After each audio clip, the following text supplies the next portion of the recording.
guys, welcome back. For any of you who watched the last 6-7, like just kind of the progress video, the update, the whatchamacallit. But right now, this is the same day, I'm moving on to try to get the cooling system done, or at least figured out. Unfortunately, there was an issue with one of my orders, so I can't get the expansion tank done, but I might be able to at least mock it up, or maybe get an idea of what I need, or if I need anything else. So I'm going to go ahead and show you guys what I got for that, and kind of just give you a rundown. Alright, so in theory, this is all I need to do my cooling system, minus the heater hoses. Those are easy though, so I'm not too worried about those.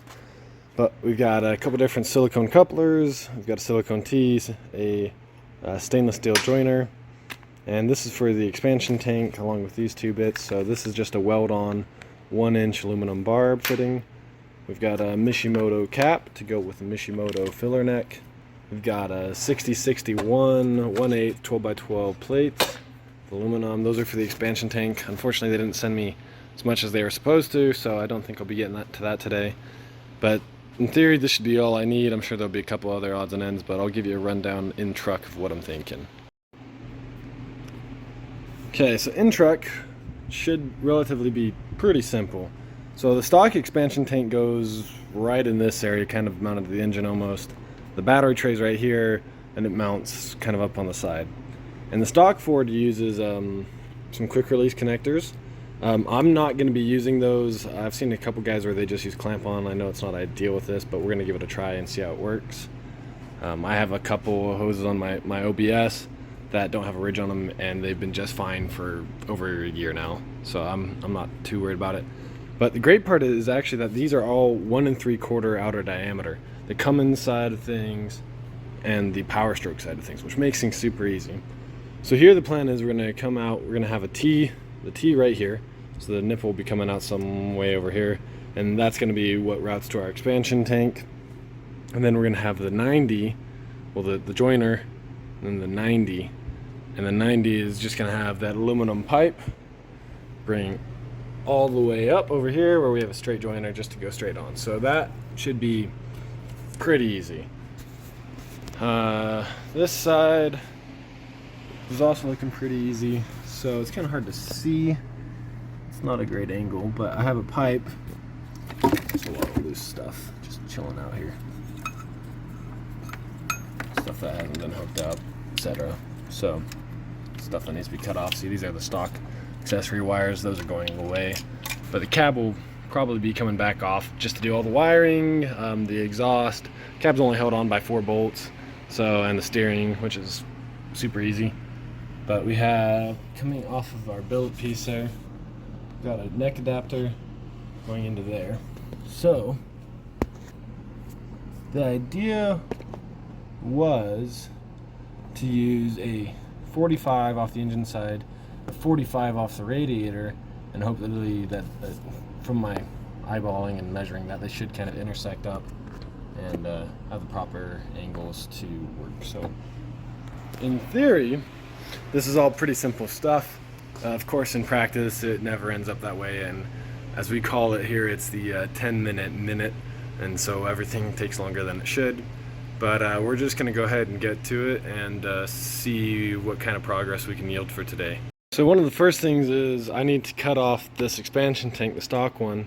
We're just going to try to do a nice clean cut around here, and then I do want to retain mounting point right here.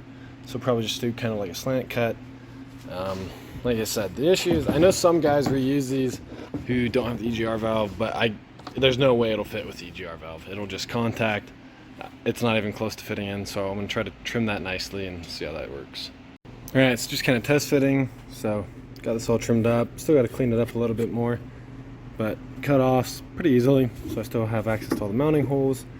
And now I can actually fit the tray in here, and just checking out some clearance of stuff right now. These hoses are kind of in the way, but they went to the stock fuel cooler, I'm pretty sure, so I'm going to be deleting those anyways. But this is kind of what we got going on. Probably get a 90-degree fitting there, and have to bring it up, make an expansion tank. Been thinking about putting it right here, because this looks like that's going to be where the most room is. I could try to fit it in here, but there's just not much room, so probably fixing it somewhere over here is going to be easiest. But pretty simple stuff. So I just chopped the aluminum pipe to length, and we're just gonna check fit right now. So here's what we're looking at here, and I'm pretty pleased with that. Super simple. Like I said, so we got the T here. I'll have to get the 90-degree fitting. Get rid of these hoses. Don't need those anymore. Just to there's a stainless steel joiner, 90-degree, to like 20 inches of pipe. Just straight down in there, right onto the stock engine outlet, inlet, whichever. So pretty simple. Probably end up painting that pipe black just so it doesn't stand out so much, but that's definitely pretty easy as far as plumbing goes. Alright, so everything's going pretty smoothly on this, which is nice for once. So, I'll show you what we got going on down here. So we've got a 60-degree elbow coming off of the engine, going to a piece of aluminum pipe joiner to a 45 onto the radiator. Just had to do a little bit of trimming of the couplers, but fits super well, doesn't hit anything. It's just hard to see down there. But overall, pretty pleased with that.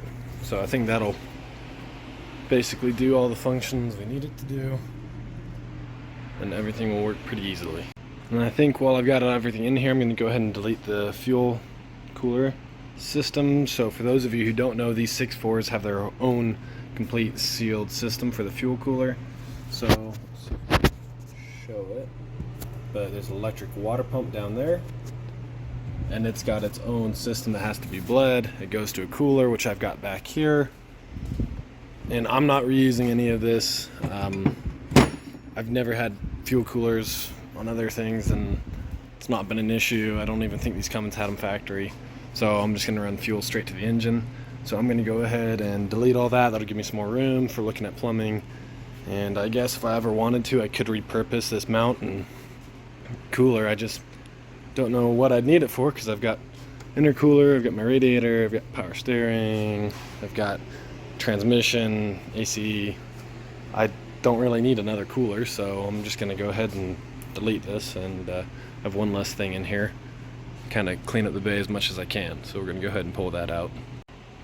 Alright, so that cooler's out of the way. Pretty easy to remove, and it frees up space for intercooler piping and for my hose that's going to have to go to my expansion tank. So like I said, we'll just run a 90 right there. It's a 1-inch hose, and we're going to probably just mount the expansion tank in this area because there's way more room there than anywhere else. I will be pulling the aluminum pipe back out there, the one down there, and probably just TIG welding some beads across the edge just to help with clamping and make sure those are solid, which should help keep it mounted solid to the radiator. And I'm going to look at also just for intercooler piping. I'm going to probably just chop this here, run like a 90-degree coupler down here to another pipe to connect it to the turbo here. We got to figure out some plumbing, got to figure out like the AC lines. This side's the fun side. Well, I decided to use some CAD here, some cardboard aided design, to try mocking up a coolant reservoir in the factory spot instead, to keep that area kind of clean, make it easier for fuel filter changes. So basically it's a pretty simple shape, and it just sits kind of like that. Of course I have to make mounting tabs to hold it up, but it just gives the idea. So that would go somewhere on this side. I can't put it here, unfortunately, just because that'll hit the hood. But if I put it somewhere over here, it should clear the hood just fine. So that means I should be able to just, I'm going to mock this up a little bit more, but I should be able to just transfer the patterns over to some aluminum and jig up a nice little overflow. That's pretty clean, not interfering. Might just make that edge more parallel with a like straight forward and back. But so here it is, mocked up a little bit better, just some tabs taped up on there. But yeah, pretty happy with that. Should have more than enough capacity for what I need. Clears everything that I need it to clear. It's close, but it doesn't hit anything, so that's all that matters. I still have plenty of room to access wiring, to access my filter, no issues. And it'll be real easy to just point this down towards the ground, and I'll probably just add in the nipple somewhere around here, this side. Doesn't really matter, I can find a spot for it. So I'm probably gonna wrap up this video on the cooling system. You know, we got the expansion tank kind of mocked up. We got the hoses all figured out, so I'm just gonna give you an overview again. But overall, really looking pretty good so far.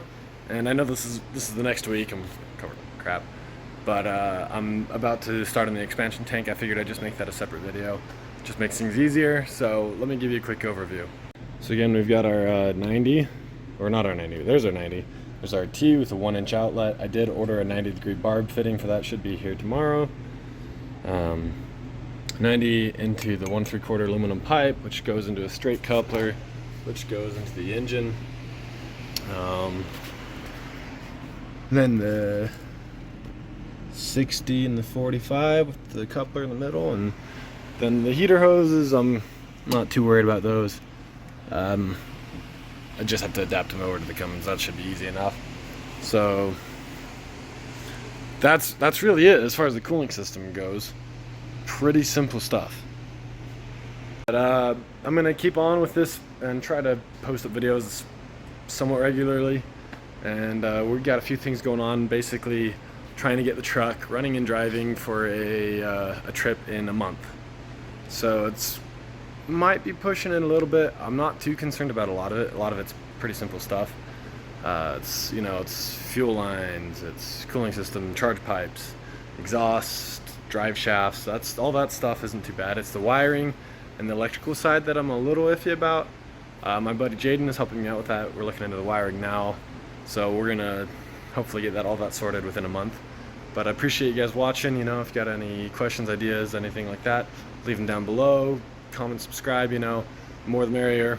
Might help me actually put out more videos. So anyways, still don't know how to end these. Peace out.